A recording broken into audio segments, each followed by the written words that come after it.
Awesome. Hello, everyone, and welcome. I'm JQ Hannah, the Assistant Director of FCI Food Co-op Initiative. And this is our FCI Live series, which happens twice a year in the spring and fall. This is our kickoff session. Thank you so much for being here. This is Making Board Meetings Awesome with Kate Sassy Sassoon from Sassy Facilitation. We actually met this spring, Sassy and I, and got to see each other present on topics about board work and making boards effective. And I was just blown away. So I was very excited that she had time and energy to come join us and bring a kind of a new voice to start up food co-ops, although she's been working, and I'll let her introduce that, in food co-op work, or not food co-op, in co-op work, in worker co-ops, and all sorts of different kinds of co-ops, and doing lots of facilitation, leadership, and training for boards of co-ops for many years. So with that, thank you so much for being here, and I'm gonna turn it over to Sassy. Yes, hello folks. So stoked to be in a room with so many fantastic cooperators of various flavors. As JQ mentioned, my name is Kate, or Sassy, whichever y'all prefer. I am a lifelong co-opper. I was blessed to be born into this movement. I was part of a daycare co-op growing up. I lived in housing cooperatives. I've been a worker owner of several businesses, one of which was a catering cooperative, which actually bought and was the lunch ladies for a food cooperative and food distribution agency. And so it's just I just get my fingers in all of these pies, and I learned that both being schooled in these kinds of cooperatively owned organization practices, and also having a particular knack for loving complex, contentious conversations. Who knew? I figured that was my gift to the universe. That I loved all of that, so I decided to start a business to go around helping co-ops through those hard conversations, and to just generally improve our human systems infrastructure. How do we cooperate? And in co-ops, so often that is in meetings where we are collaboratively sharing power and decision making. And so that is my particular so tiny bit of housekeeping. I shared earlier, and I will share again. We are going to do, I don't generally do slides. We're instead going to do a shared agenda document as if we were a giant board. So we are going to get on into this collaborative agenda document. I invite you to come on in there. And I invite you to take a look. We're going to kind of go through this. There's moments where I have tagged with a comment that I invite you to participate. It has a question. We'll get to them as we go. And if you at any point have any technical issues or any needs specifically on like how you're participating, go ahead and private message JQ. She's helping me, or they're helping me on that. And I am gonna kind of hold space for the larger conversation. The intention is I'm gonna tell you some stuff. We're gonna talk a little bit collaboratively about some attributes of awesome meetings. And then if the conversation goes there and we have time, we're actually gonna break into some groups and dig into a particular meeting or scenario of a board meeting that does not go well or has not gone well, and actually work on implementing some of the knowledge that we've just gained together and scenario building for it to go better next time. So that's the kind of arc and the intention of our next 55 minutes together. Does that sound good to y'all? Excellent. Okay, videos off or on, whatever makes sense to you. If people are not in a place where they want to watch a screen, I'm gonna be talking. If you'd prefer to have a screen on and just looking at the agenda, participate in literally whatever way is most joyful and accessible to you. And we're gonna have a fabulous conversation. All right. So let's dig in. So first off, I got to see all of the different amazing food co-ops that you are from. So that's fantastic, and some of your names, so that's amazing. But I would love to just bring in one more opening question. And if you feel moved to take yourself off mute and shout out an answer, feel free. If you'd like to just share it in the chat, or if you'd like to actually share it in the document as it says there, I would love to know your answer to the question, if you could, would you have wings or a tail? And maybe a half sentence about why, if you'd like. So if you could, would you have wings or a tail? Benny Lee chiming in with wings. Christina also team wings. Excellent. I see some folks jumping into the agenda. Kathy, wings to fly, of course. Excellent. I'm here for it. To feel the breeze in my face, says Robbie or Roby. Excellent. Gail. Nikki, I mean, maybe perhaps Gail is an option that I didn't list that I love, but maybe that's tail. Eddie or Edie also saying wings to fly. Does anybody want to, there we go, Sean or Shawnee, tail for strength and grounding into it. Love the team tail, like a cat to snuggle up with, another tail. Wings for that bird's eye view, definitely tail, says Nikki, awesome. Wings to see the world, I love it. If anybody feels like jumping off mute and sharing with their voice, I welcome it. Excellent. I will share that I definitely I've those monkeys in the Wizard of Oz that have the wings and a tail. I kind of want to be like that. I'm like I'm a both and kind of girl. But I definitely feel like for me it would be tail, because then I can swing from things if it's load bearing, kind of like a spider monkey tail. Annie, bring it. What you got? I see your hand up. Feel free to take yourself off mute, or JQ, you can give me co-host power and I can unmute people my own self. Excellent. Tail for power like a kangaroo. Oh, Annie, you took yourself off. That's fine. Fantastic. More dexterous, better balance. I love it.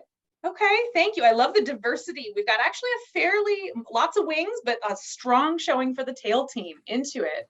Thank you so much for that. We'll go over a little bit of what we just did there in a second, but I love it. I have a giant running data set in my head of people and our answers on this question. You have contributed rich data to that set. I'm not going to perform our ground rules for us right now, given that we have a fairly tight time together, but any workshop or conversation where you're attempting to share power and have any kind of conversation where it might stray into quote unquote high stakes territory, which if you're on a board, bet you it will, because you're sharing at the minimum power, at the maximum the strategic direction of your entire project and its fiscal feasibility. So, probably some high stakes topics in there. Anytime you enter a space where you're sharing power and there are potential high stakes topics, you need to have ground rules for how you're going to communicate there, so that when things get tough, you already have a structure to support you in navigating that toughness with as much grace as possible. I use a particular framework called Safe Space. It's a framework I've been developing since I was a co-opper at my baby times, and it's been additive and Creative Commons licensed for the movement. People add to it and contribute to it. It's linked there in the agenda document, and also I will drop it into the chat. But very briefly, just to go over it very, very quickly, the really important key points are that we want to equalize the space, right? We want to share outcomes. We want to make space and take space. We want to challenge practices, not personhood. And we want to value each other's truths. We want to check our assumptions at the door, right? We want to make good judgments, but we don't want to disclaim our knowledge and leave its power out of the room because of how oppression shows up in us. We want to represent our individuality as well as our group identity. We want to own our perspective and not project it onto others. And we want to believe in our common best intention to actually show up and do something well. We also want to acknowledge that we have a right to be human. Sometimes days are bad. Sometimes your cat died. Sometimes things happen and you still have to show up and pass the budget. And so we want to respect each other's right to be human, give each other a little bit of credit for how we're showing up, and maybe take it down a notch if something's coming at us a little heavy. We want to honor our differences always, and we want to center those differences when it's crucial to our conversation moving forward with justice and balance. We want to acknowledge ouch, oops, and awesome. We want to give each other data about how we're showing up and how we're impacting each other in real time so that we can actually move toward collective right action and do less harm. And we want to practice forgiveness. This is actually not just hippy dippy kumbaya stuff. It's actually a really powerful indicator of business productivity, and we want to lean toward that, not just for our own heart-centered cleanliness, but also for our businesses.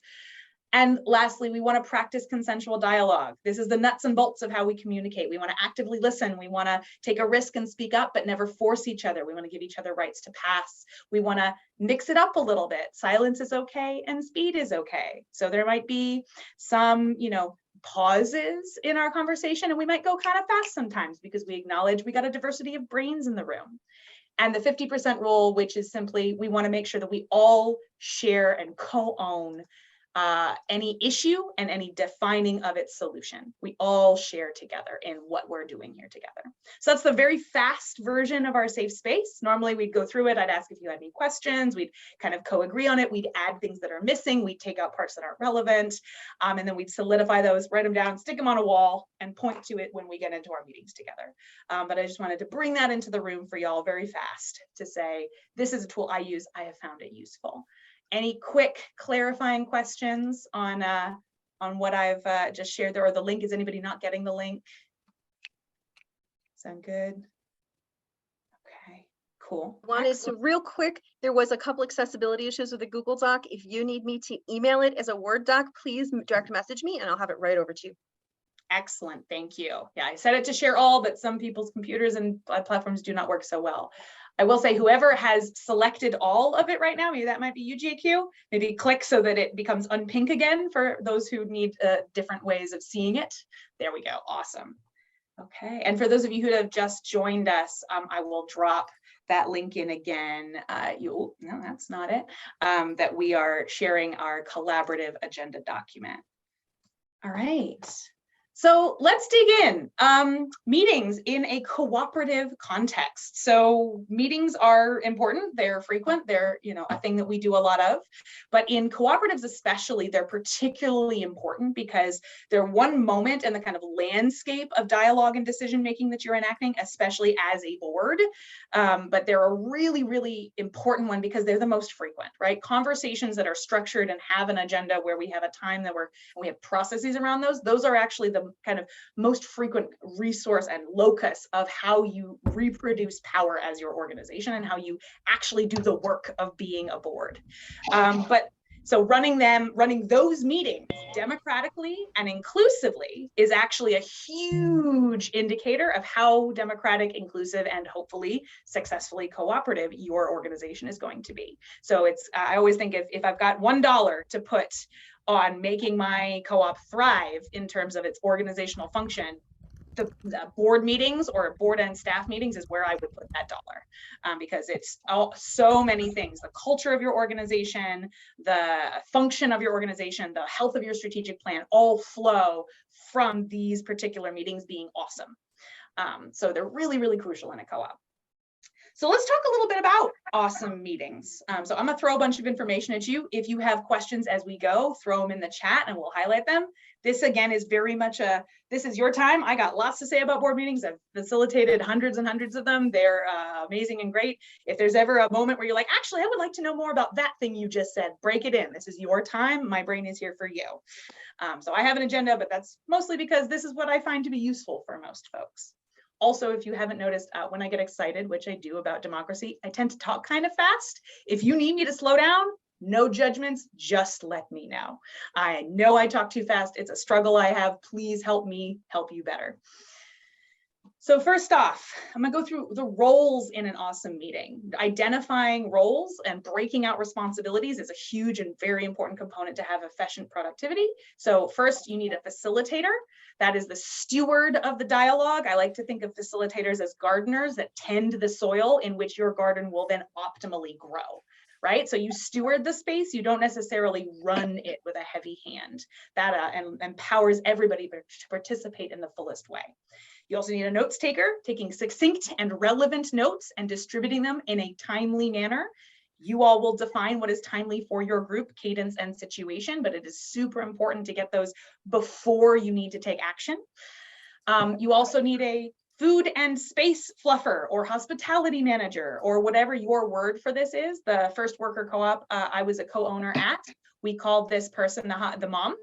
And we loved that person, and they brought a feeling of conviviality and bodily comfort to the space that we had a meeting in, so that you could actually be fully present and you weren't, worrying about being hungry or whether or not we'd be actually comfortable in the space. They also paid attention to accessibility needs of everyone so that we could make sure everybody was as fully present as possible.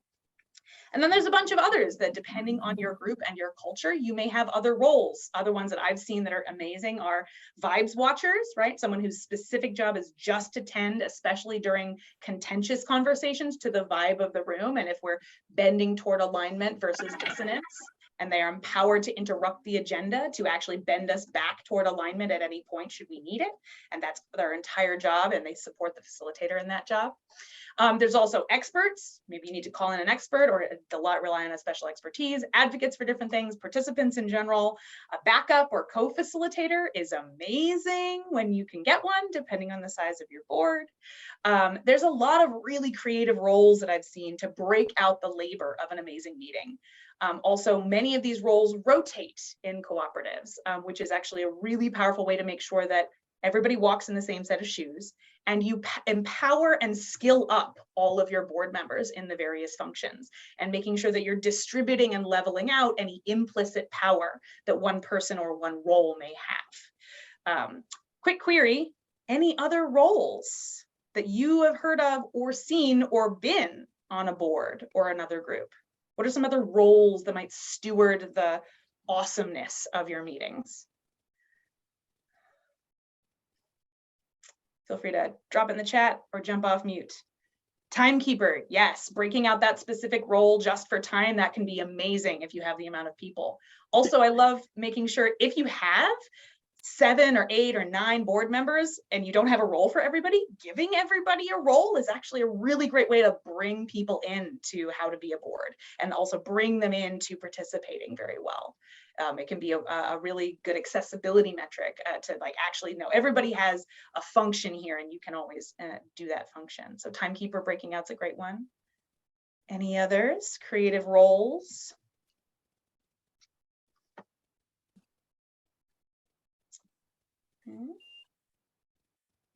One that I got to see in a meeting actually just before I came to hang out with y'all was DJ. Meeting had a DJ. That was great for the intro and outro music, which was pretty fantastic. Anyone else? Other roles that you've seen that make a meeting awesome?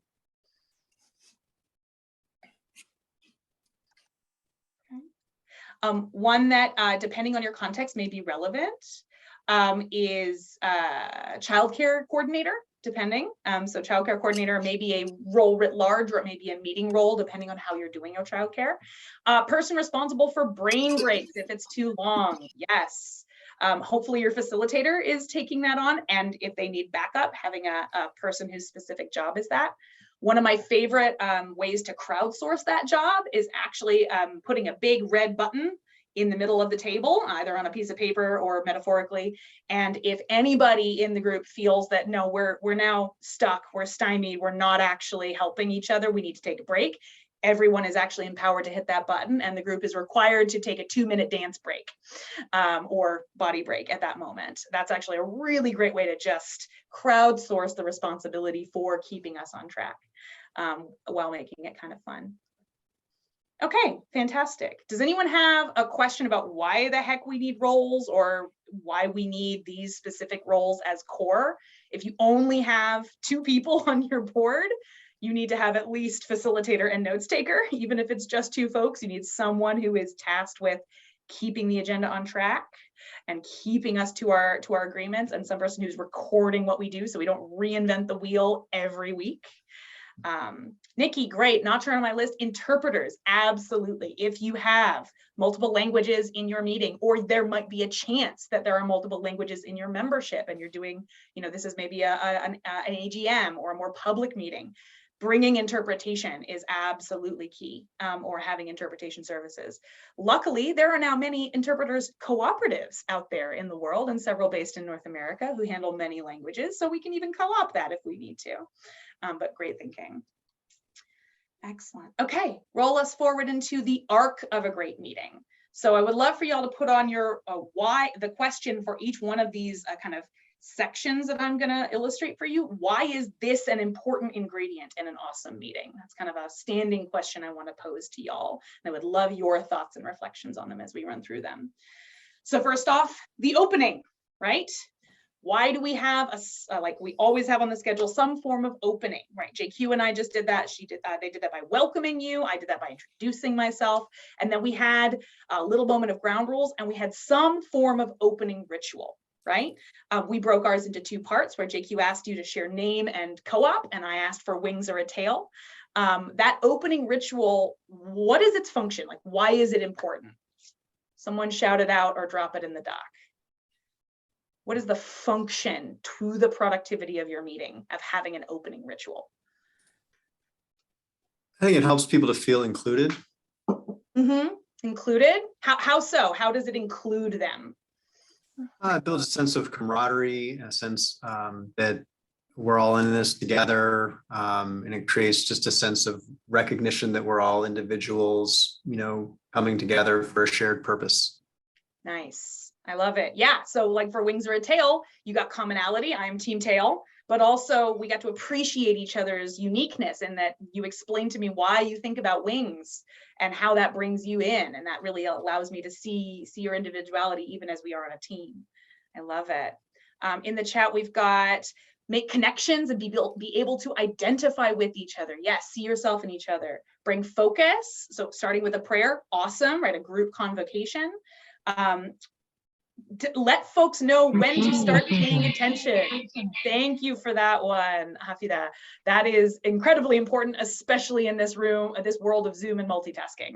All right, it really like cues you to say, okay, now is when I really need your attention. Like now is when, right? Grounds us, gets us into co-op mode. Help everybody collectively shed what you were in before the meeting and come into the meeting. Yes, all of those things, right? It lets you actually like step in and be present. I'm going to give you a quick tip. As a facilitator, when I am charged with holding the meeting, I choose opening questions that bend us toward our agenda in some way or prepare us to actually collaborate and cooperate, and let me know a little bit more about your brain state today. Right? So instead of saying, let's do check-ins, and please give me one sentence about your day, if someone's having a really terrible day, they either may bring a lot of really heavy energy into the room and take up quite a lot of time because they're really struggling that day, or they may feel like they're not allowed to do that and they don't want to burden the group with that, and they may just say, fine. Either one of those responses is not helpful to me as a facilitator in making sure the group actually shows up well, right? So when I give you a question that's like a fun or interesting opening question, your answer actually empowers the facilitator with knowing a little bit about the mental landscape of all of the participants today. And that lets me know, okay, I like really need to be on it with timing today, or actually today we can be a little amorphous because we're all in a really good mood and we can just follow the energy where it needs to go, right? So it doesn't just empower each other, but it also empowers the roles that are of service to the group. So love it. Y'all brought some great stuff. That's fantastic. So you have your opening. You have an opening ritual. You do that. It is fun. It is interesting. Maybe it's crowdsourced. Then you get into the next section. I like to go next to reports and updates. The function of this is catching you up on any work done between the last meeting and now that is relevant to today's conversation or your ongoing work. It grounds you in that context, right? It ideally helps you not have to repeat yourself over and over and over. And my checklist for this is if I go on it and I think that could have been an email, it doesn't go in my report. It instead goes in the email or in the notes, right? So this is a really important moment to kind of just give a finger on the pulse of action items, old business, any specialized coordinator reports. This is the kind of fast catch-up moment that's really important to do in person. Any of the parts that aren't important to do in person, they can be in the notes or the email, right? So we want to use our airtime effectively together. Then we move to, this is something I've seen some co-ops do. It may not be relevant to others, but I've seen it be very powerful when some co-ops do use it, which is the consent agenda. I've heard other people call this different things. This is basically, sometimes there are items which you as a board must pass or must address in order for the work of the co-op to continue forward, but they're fairly non-controversial or routine. Right? And so you don't necessarily need to have each one as an agenda item where you bring it in, you discuss, you bring it up. You can actually just describe each of them fairly rapidly, test to see if there are more than X amount of board members that actually believe it is controversial or does need discussion and want to pull it off the agenda. And then you just pass them as a block. So I actually have seen this take 10, 15, 20 minutes off of your time as a group in your discussions. If you use this way to just kind of group non-controversial routine items and pass them as a block, that still adheres to your fiduciary duty as a board, but it also lets you be more efficient with your time and more attuned to where you already have alignment and don't need to unpack a large discussion. So that's a fun and interesting tool I've seen some co-ops use. And then you have your agenda items. This is the bulk of the work. This is the stuff you come together to talk about. This is the reason you are in a meeting. The facilitators, it is the facilitator's job to sculpt that agenda into kind of an energetic arc, right? I like to think of, for any of those literary nerds in the crowd who, think of the arc of a good novel, right? You start off with some like exposition, you're learning about the things, and then the action happens and you get, oh, you're intense, you're getting into it now, and then you end with a lovely moment. That is also the arc of a good meeting. Start off with getting to know each other, get grounded, tackling some little things. Then the meat and or tofu and potatoes of your agenda is the big stuff, the more intense stuff, the stuff that really needs a discussion once you're grounded and listening. Maybe there's some hard conversations in there. Maybe there's some challenging decisions. And then you end on okay, we did that. We did all of that. Look at what we did. That's awesome. High five. And now we go. So it's the facilitator's job to really sculpt that arc. About 50% of board meetings that I have been a part of that go off the rails is when that arc has not been attended to. So when groups try and start by tackling the big, urgent, huge things that are really up and the board's really activated about, and then the meeting can't actually go very well from there, or when you tackle a giant, huge agenda item right in the last 5 minutes.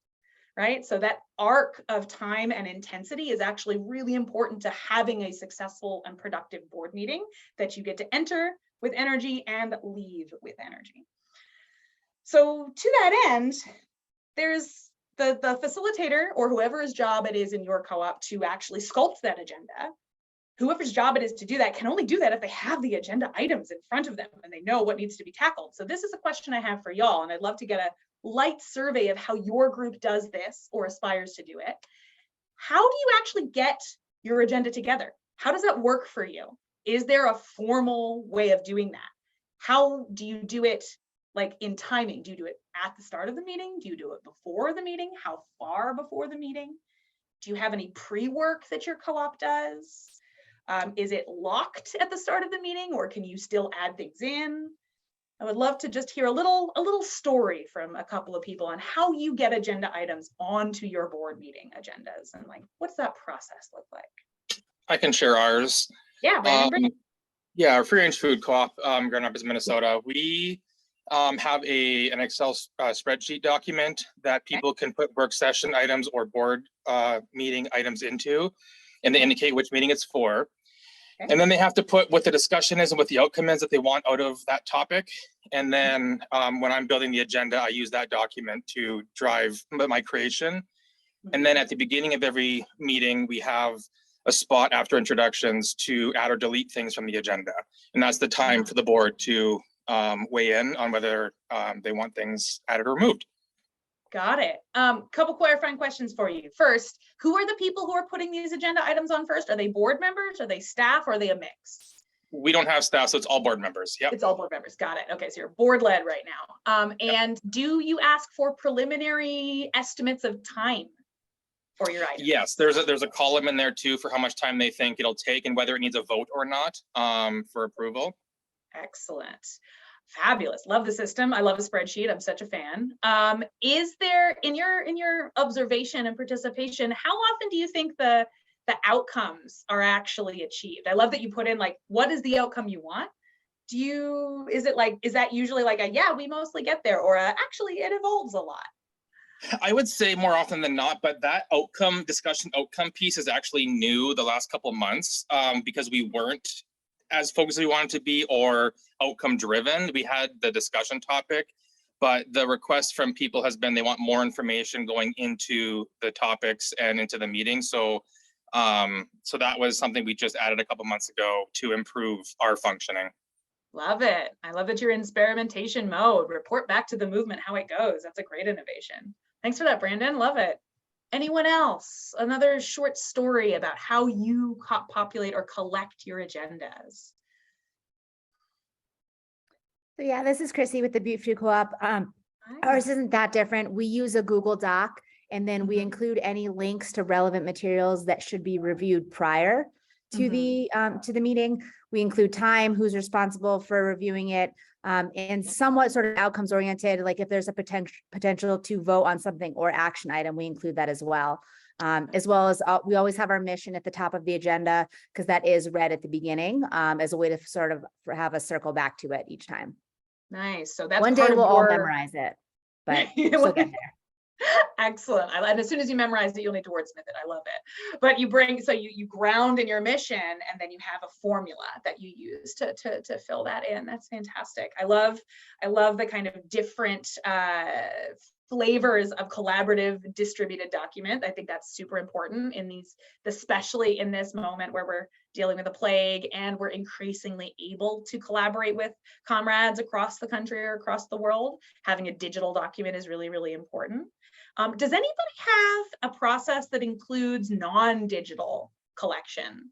Does anybody have a process where you have something other than a shared document, a Google Doc? Yes. Yeah, Shani, or is it Sean or Sean. Shani? It's Sean. Yes. Sean, what you Sorry, got? I'm not on camera. But yes, we do everything by paper. A regular Word doc that our secretary, she writes everything down, then she types it up. And what we're not at the point where she's sending it a couple of days before so that we can read it ahead of time. So instead, what she's doing is reading the bullet points when we start our meeting. After prayer, we start our meeting with the bullet points so that we can be effective on what are the things that each officer had to do, you know what I mean, within that week. And we meet weekly right now because we're brand new. Right. So that's what we're doing. We do an old school, and we also do a bullet points on the text, so that in the text to say, okay, the community, we got events happening, so we're going to start off with whatever the event we have going on and getting that out the way of what we need to do, and then we go from there. So we're not fully structured, but we'll get there. Yeah, excellent. So it's what I'm hearing is it's a combination of in-person conversation documented on actual paper, coalesced through the brain of someone who's tasked with being the notes taker, and then any things that are timely or preparatory sound like they go out in a text, either at the next meeting or before the next meeting. Correct. Awesome. So you have a combination of actual hard paper and texts. Is there a reason why you've come together that way, or is there any benefits that bring to you in your operation as a board for your context? I believe because in a text it's like instant, and it's not something we have to pull up and read and everything, but in the text is just a bullet point of what we're going to talk about when we get started on that day. That's it. I love it. So I love that actually in there is a really important lesson for boards about how you actually empower your board members and staff, et cetera, all your collaborators with the knowledge they need from where they're at, right? So perhaps you have a barrier in actually well, if I give you a Google Doc, then I have to pull up the Google Doc, and then I have to have the right screen, and there's maybe some digital divide stuff going on, or maybe there's some age and generational divide stuff where you don't feel competent using digital media, et cetera. So actually the most important lesson in terms of how to actually collect your agenda and then distribute it and then use it and then use it to do the work you need to do is that it needs to be designed to include who you have in the room and who you want to bring into that room. Whoever they are, however that looks, that is the right version for your co-op, right? There is actually, in my opinion, no gold standard for the right way to actually build your agenda or to build the structures of your co-op to do this work. The right way is the one that actually maximizes the inclusion, accessibility, and workability of your people and who the people are today and who you want them in tomorrow. I'll just share that my favorite version of this was, again, that first worker collective I was a co-owner of. We had a phone tree agenda co-creation plan that involved, this was before Google Docs, but we had a shared digital document, we had a text tree, and then we had a person who was always assigned to call that one member who couldn't actually use a text because they were 86, but they were nonetheless an emeritus member of our co-op that was very, very important for us to include. So we had a combination strategy that met everybody where they were at and was still efficient enough to allow us to have productive weekly meetings. So design for your group is the main structure there. Eddie or Edie, you got a question regarding engagement of members, even though there's a structure in place. That's a fantastic question. Does that feel like a when meetings don't work question, or is that a part of our agenda items question? What you thinking? Well, I suppose I'm not sure. It's sort of both. I'm wondering in terms of the agenda items, in our structure is that we meaning me, the board president, sends out the agenda a week in advance. The secretary sends the minutes to me, sometimes only a day in advance, but I send out the minutes, I send out the agenda, and then a week when I send out the agenda, I send out a prep sheet asking people to prep for the meeting. Fantastic. I guess my issue is that people don't read the emails or look at the agenda. And I think I work with a group of people who only read text messages for the most part. And so using a digital format, which is sending out the agenda, because we do all our meetings on Zoom, it just doesn't seem to be working. So I guess it's partly agenda. Is this the wrong structure? Yeah. And then partly, should I, what to do when you don't get people to even open the emails? Right. So we'll dig into this for a hot second because it's super important and you're on this point. I love that you already brought in that you have some awareness of how your group uses communication technology, right? So you're like maybe it seems like people mostly use text, right? So first off, assessing how true that is, right? And maybe making that a discussion at an upcoming meeting of like, hey, how do people prefer to get messages? Like, tell me a story about when you actually read something in real time. And what would that be? And then adapting your processes to that would actually be really, really helpful. And I also just want to really reiterate, getting people to read pre-work for meetings is a struggle with a capital S, and it will always be imperfect. So I like to plan for it to be imperfect, right? Because we are human, right? We have that right to be human, right? Who knows what our different conversations and situations are. You don't want to accidentally create a structure where in order to participate fully, you need to have 48 hours before the meeting of undivided attention to give something your full digestion and then do some pre-work and then participate. Because then you've accidentally excluded whole categories of people who don't have access to that, right? And you don't want that, you want their ideas in the room. So what I like to think about, given that I can't actually know what everybody's headspace is every day coming to every meeting, I just like to think about 3 points of access or 3 ways of communicating, because that's a scattershot approach that'll probably get most people in the room and probably get most people empowered with the knowledge you need. So a scattershot approach might be an early email or an early communication to folks with like a heads up, the agenda's coming, here's where it's going to be, and here's the bullet points. Maybe then a 24 to 12 hours beforehand, something else like a light text or a physical bulletin board post, if you're all in a room together, whatever that other kind of more timely, slightly different way of communicating is. And then something right in the actual meeting or right before the meeting where you actually reiterate in that moment, here's actually everything we're talking about, or here's where we need, or here are the 3 links you need to open, or here are the 5 bullet points, right? So I like to think in any time that I'm thinking about gathering information, communicating information, I'm thinking about, I always want 3 different ways to do it. And they have to be substantively kind of different platforms, different timing, maybe different languages, maybe anonymous or not, some way of just mixing it up so that you hit a variety of different people's needs and brains. And then also you've really done your due diligence by that point. And if someone shows up and is like, yeah, I have no idea what's going on, be like, really? Well, are you sure you have it in you to be a board member right now? Because we actually do need our board members to show up prepared. And so if you've done your due diligence in collecting the board, then the board members need to do their due diligence in actually showing up for that board meeting. So that's kind of how I think about a broad spectrum guidelines for that. But good luck. You've already got some awareness of one thing to try, so try that. Lovely stuff, by the way, going on in the chat, sharing tips and tricks and what works for each other. So if you're not skimming through the chat, it's fantastic and rich. I want to roll us forward because I do think we're going to have a little time to brainstorm a few things. I want to get us to it. So agenda items, we talked a lot about that. Fantastic. Other important components, breaks. We already talked about breaks a little bit. Folks brought it in. I just want to really bring in the importance of breaks as a productivity tool. So these can be scheduled and or spontaneous. I have a personal formula for how many scheduled breaks I need to have given the time of a meeting and the like tenor of the meeting. If this, for example, were a 90-minute workshop, I would have a 5-minute break in the middle, because with screen time and with the complex lives we lead, I don't want to give anybody a requirement to sit in front of a small screen looking and paying direct attention for more than 40 minutes at a time without like some kind of energetic change it up.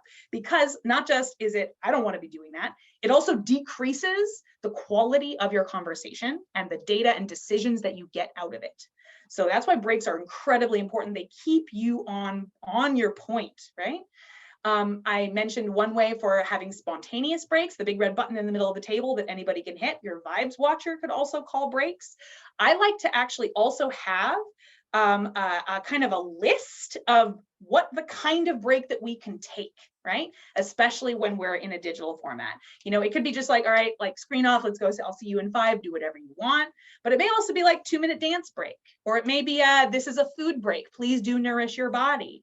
I like to have, there's a code word that some of my meetings use where anybody can shout out the code word at any moment and everybody must take a sip of water, right? So we stay hydrated together. There's a lot of different fun things that you can actually use to keep the energy and to reinforce the culture and story that you want to tell yourselves about who you are and how you work. So, you know, a 2-minute prayer break, right? Or a 5-minute, crafting break. That was one of my absolute favorites from a group I was part of. They were, a lot of the people who were in it were quilters. So they would take a 5-minute crafting break during their meetings to go focus on a stitch they needed to do. And it brought their brain from one side back to the other. And it actually really increased the productivity of those groups participating. So breaks are important. Thinking about how to use those breaks creatively, and also maybe setting some boundaries around them. I know that one thing, I'm part of a multi-stakeholder cooperative right now. We just set an intention with each other that we have 3-hour like big picture meetings. When we take our breaks during those meetings, we commit to each other to not check email during that time, because we understand that if we're just switching our brain from one space to another, we're not actually resting our brain in the ways that we need to be rested to come back to an awesome conversation with each other.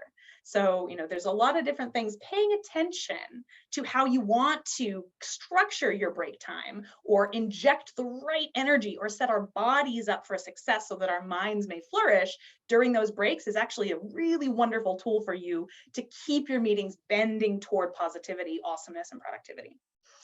So breaks, not just for emails and water and peeing, for many other things. Other creative agenda items, there's a lot of different structures I've seen groups use. I just wanted to make a space for that, which can be maybe there's open forum time or ideation time, right? Where it's just like, we reserve time every meeting or every 4 meetings for just blue sky ideas for stuff that doesn't really fit in any bucket, but maybe is actually additive. Announcements is always a good one. Physical time. This is something that some groups, especially groups that have youth components, need to actually schedule in time that is where we're actually embodying things. There's a lot of different structures and things to your agenda that you can get creative with. Is there any that anybody wants to shout out, like a cool or innovative like component to your meetings that y'all do at your board meeting or that you've seen work that you would want to bring in? I just posted a chat question and Yeah. I apologize, I didn't quite get on early, but Yeah. part of me is dealing with the context that I don't know for the various co-op meetings. And so I threw up, is it once a month or other? And I'm getting everything from every 2 weeks to when the dates of the 2 weeks to every other month, because I posted 1 per month. Yep. So we're dealing with a whole lot of different kinds of things here, not just agenda items, but if you only meet every other month, that's really different from once a month or twice a month. The other thing I'll just throw out is, because it went by pretty quickly, our board, and we've been in place for about 5 years. I'm coming back to the board. I was a co-founder. We basically meet once a month. When we were originating, we met every week till we got off the ground. But we have the president or the chair of the board send out a call for agenda items 1 week ahead. And then that person puts together the agenda and sends it out. And that's what we work with. And at this point, having just come back on the board, the only meeting I can talk about now is it was a 90-minute meeting. So I volunteered to be timekeeper, and we got done in 91 minutes. But everybody seemed to say that they got their say. So we'll see where we go. I love it. But I would think the frequency of a meeting, once a month, twice a month, every other month, huge different options or possibilities without being critical. But just, that's a big difference. It is. I love that you brought in frequency of meetings as well, because it's incredibly different, and it actually should be very different depending on where, not just between organizations, but on the growth curve of your organization, right? Like sometimes you're going to need a density of meetings, right? You're going to need actually weekly meetings, or, there are committees that I love folks brought in committees. There are subsets of your board. Your board may be composed in different ways. Your board may include staff, members, funders, other stakeholders. Those meetings are going to be on their own cadences depending on who's in them, what the function is, and where you're at in your growth curve, right? So you may be meeting a lot when you're getting started. You may be spacing that out while the longer parts of getting started are happening. So you keep momentum going, but don't feel like you're disincluded. And then you may get really dense again for when you launch. And then as you maintain, you may be more spacious. It also may be very unique to your group. Maybe your board is actually very, very active and wants to meet more regularly in order to keep that action going. Or maybe your co-op is more staff-led and your board is really moving into that advisory role. Then the cadence is going to be very different, and it's going to be including a lot of different folks. So absolutely the cadence and the time between those is super important. I love that you brought that in. Again, the right answer is, what is the one that is going to serve the goals, needs, and aspirations of your group? Right? So there is no gold standard. It's what serves your group's ability to do what you came together to do, right? So quick question about chat. I've never used chat before on a Zoom.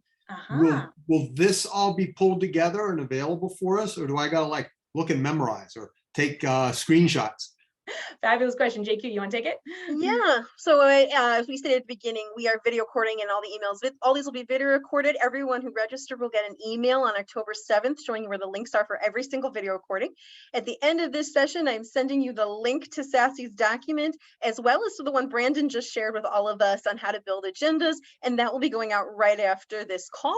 If that should cover, I think, all the materials. So the video will have what you're looking for. It'll have chat.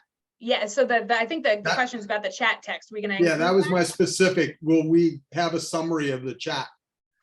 We never had a request for it before, but I can absolutely send it. So I have a fun way that we can do that I've used for other trainings, because there's some really rich stuff in this chat. Doesn't always happen. Sometimes it's just people high-fiving each other, but there's suggestions, there's tips, there's tricks in here. So I think we're going to gather that together in some way. Great. I'll be taking your lead on that. Thanks.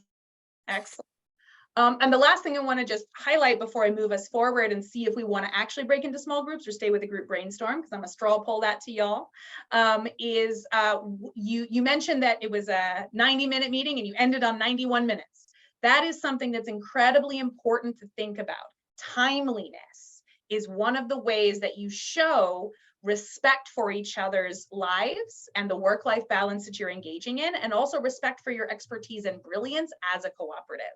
Right? So it's really, really important. And timeliness doesn't always mean we end every meeting 2 minutes early. I aspire to that, but that's not always right. Sometimes you do, like, oh no, the richness of this conversation is actually so important that we can vote to extend our time.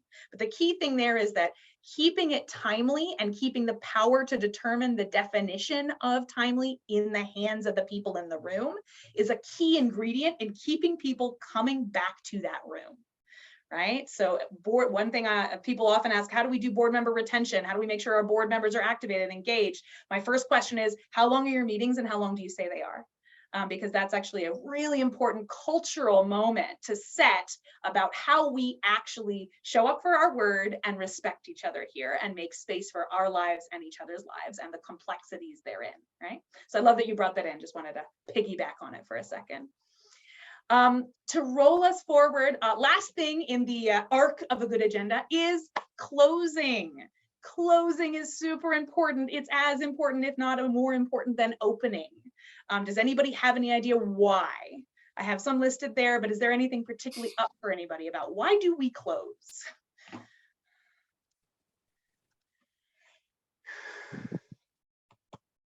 Okay, I'll just, while people may be typing in the chat, I'll just reiterate. It really, as we talked about opening, signaling when to pay attention. This is signaling when we can start to ramp down our attention, right? We can begin to say, okay, that the 3 comments that I had in my head for the thing I didn't get to cover, I'm going to find another way to get them in, right? I'm gonna put this down. I'm going to come down in my energy. It signals we're wrapping up the work. We're going to now reflect back the work that we put in. We're going to bring our energy into a place of done rather than on or ongoing. And it's, there's a variety of ways you can do that. We're going to experiment with one. I'm going to gift it to y'all in the last 2 minutes of our conversation. But closing is incredibly important, especially because yes, so Edie bringing in helps to confirm the commitment until the next meeting. It helps you know what you need to do. It also helps the group know we have stopped making decisions now. Right? So people may hang out and keep talking, people may have collaboration that keep going, but the decision-making time for the benefit of your co-op is now done. Whatever you decide in that conversation after hours is awesome, bring it back to the next meeting, but it is not a decision, right? And that really signals to the group, here is how we commit to sharing power with each other. And here is the place where we do it and the structures we use to maximize it. And we actually say we do not share power in these offline other spaces because we have committed to doing it here, because we believe that is the place where we can do the most work for equality, for productivity, for justice, for all the things we want to maximize. So it's really important from a power sharing standpoint, as well as just a logistics and mind space and work-life balance standpoint. Love what people are sharing and what you do in closing, recap, table what things, review assignments, all of these are awesome. Please do keep sharing. The logistics of that is very rich. We've had really juicy. I tend to think one of the important parts is we didn't get to this, or we didn't finish this, which becomes the top of the next agenda. That's one way to do it. Absolutely. Sometimes you may be like, this is crucial and important. We're going to empanel a committee to keep discussing it and then make a recommendation or make a review. You can table or put things into a, here's what we go next, but now we're done. Right? Okay. JQ, what you got? 2 minutes. Excellent. All right. So we're probably not going to get to group work right now, but I do want to leave you with this as an activity that I would love for you actually to take back to your own board or your own co-op and use this as a way to actually dig into looking at failures or looking at when things haven't been rad, which is actually a really important part of your work as a board member. And it's something we're not very culturally or economically set up to do very often. So what I'd like you to do is take this section called Let's Work on Making Meetings Awesome Right Now. And I would like to take that to your groups, right? So what I would do is take a look through things that you've seen either at your board, or if you are blessed to not have any really sucky meetings at your board, look out to other organizations that you've been a part of or situations that have not gone well. And I want you to actually think about them, describe the scenario where the meeting was not awesome, and then I want you to break it down, right? So what are the key indicators? How did you tell that this meeting was not awesome? What were the things that you felt, you saw, that you understood, that you were like, that right there, that says to me, this is not awesome, right? Write them all down. Write down your key indicators. Then look at the points of action. You're like, well, if we changed X, we would bend toward awesomeness, right? Or if Y hadn't happened, or if we made Y happen differently, it would be more awesome. And then look at your individual and group points of power and leverage. What power do you as a human, as a person, and then you as a group have, or can you leverage to actually change that thing for the next meeting? Don't pick 5 things, pick 1 or 2, and then run it and see what happens, right? So this can be a way for you as a group, as a board, to actually hone in on a situation and then diagnose and attempt to experiment with change on what made your meeting suck instead of being awesome. And then the last thing I would love to do in the 1.5 minutes we have left before I pass the mic back to JQ is I would love to gift you with my personal favorite closing ritual. In a group of about, how many folks we got? Yeah, 25 humans. If we're in room, we can actually do this in person, but in this, we're going to do it in chat, is a lightning round checkout. This is a 2-word checkout. People ever only get 2 words only. I believe in you. The first word is something that you learned from our time together today. or the learned in your board meeting or whatever the context is. And the second word is just how you feel right now, right? So this gives us a lovely kind of diagnostic of the space and how we did, and a wonderful way to signal we're now done. So 2 words, I invite you to throw them in the chat. If anybody wants to shout it out with your voice, I invite you to do that as well. But 2 words, the first, something you learned from today. And the second is how you feel right now. So that may be something someone else shared. Maybe how you're feeling. So we got roles, inspired, vibe, and better. Break with quotes and energized, sharing, empowered. Break types and energized. We've got strategic and motivated. Love it. Keep them coming. These are fantastic. And I'll just share with you that today I learned cadence. Cadencing feels really groovy and rich for y'all. Cadence, and how I feel is awesome. You may notice I love my job. I love talking about this stuff. I'm a big nerd. And because JQ invited me here and because y'all are hungry for better, more awesome meetings, I got to do my job today. So I feel awesome. Lastly, JQ, bring us home. Yes, thank you so much for being here and sharing all of this with Kate. Just big virtual round of applause to thank Kate Sassy Sassoon for being with us. I will also be sending out her email contact for those who wanted to get in touch and have a deeper conversation. Real quick before we wrap up, this is just the beginning of the series. We have a whole bunch more sessions this week, and then next week really heavy with sessions. We hope you'll join us tomorrow for Pick Up the Phone with Rachel Demayes-Benner from Rachel DB Creative. She was one of the leads of community engagement at the Gem City Market. So she's going to talk about how to use the power of phone banking to engage owners in participating and also engage owners in talking to one another in a way that makes your co-op much more participatory and rich with owner input. We're also going to be tomorrow doing Letting the Site Go. This is going to be a panel discussion. I'm so grateful to the folks at Assabet, Prairie, and Rooted Carrot. They are all startup food co-ops now that are well into the game in stage 2B or 3 that have announced sites and had to let them go. Some of them in the middle of their capital campaigns. Why they did that, how that happened, how they made that decision, because it can happen to any of us. And in the case of all these co-ops, it was the right decision and preserved the future of their co-op. So I hope you'll join us for that topic.